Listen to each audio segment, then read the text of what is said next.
Today is day 43 and it has been the day of the start of it all.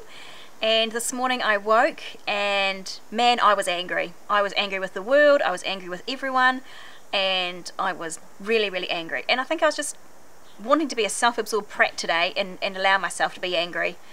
I went and had my PICC line in this morning and they said to me, look, it's just like getting a butterfly put in. It's not really painful. You know, the wee local gives you a bit of a ting, you know, and away you go. Well, I will chop off the next health professional that tells me it doesn't hurt, because it hurt like hell. In fact, I screamed out, and it's not like just having a butterfly put in. It was absolutely horrendously painful, even with the local, and it is something I certainly don't want to repeat again today, tomorrow, or any other day, anytime soon. So I will be protecting my PICC very, very carefully. Because I really want to know that it's going to get me through this next 6 months.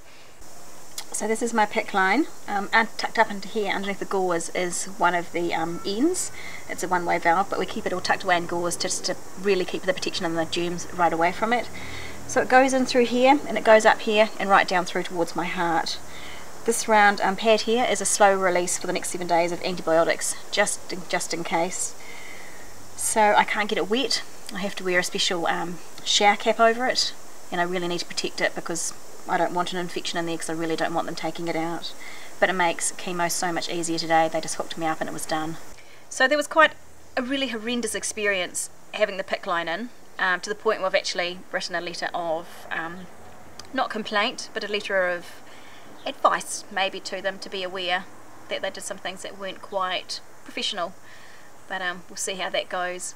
So from there I kind of like was a bit flat after that, but my anger did subside, luckily, because my poor husband Adam really copped it from me today, from all fronts. I was pretty revolting actually. But then I had my chemo, and so I got into my chemo, no tears, no nothing. I was quite proud of myself actually.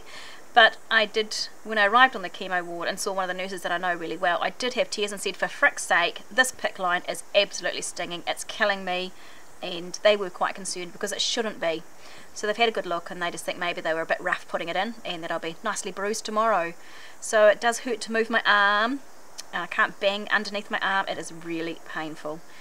So lots of Panadol on board for that. So I sat down, had my chemo, had first flush through was with some really high dose of anti-nausea medicines and steroids, and then my second one was another flush just of saline, and then I had 2 big vials of red juicy chemotherapy drugs pushed through really slowly.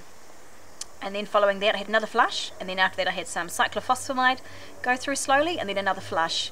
So I'm feeling okay. I know I've only got a few hours. They said to me, go home, have yourself a drink of your choice, but whatever I do, have my glass of water first before I drink my drink of choice. So I've taken my anti-nausea medicines, and we'll just sit tight and see what the next few days brings. Today we discussed tiredness, and I told them I didn't have time to be tired, or I didn't want to be tired, because I don't make a very nice tired person. I get quite grumpy when I can't do things I want to do. So I asked them for some magic pills, and they said sure, it's called a couch. I said that's not the kind of pill I'm wanting. So they said, well, you might just have to find that it's the best pill to swallow right now. So at the moment I feel fine. It was the chemo side of things was piece of cake. My hair will be gone. Over the next couple of weeks you'll notice I will be start pulling out clumps of hair. I will leave it to the very last minute to shave it all off, and apparently it's not so much you shave it all off because there's only a bit left, but you get sick and tired of chunks of hair being found left around everywhere on your pillow and on the couches and everything. So that's why everybody tends to shave it off a bit sooner. But we'll wait and see. But yeah, bring it on, maybe.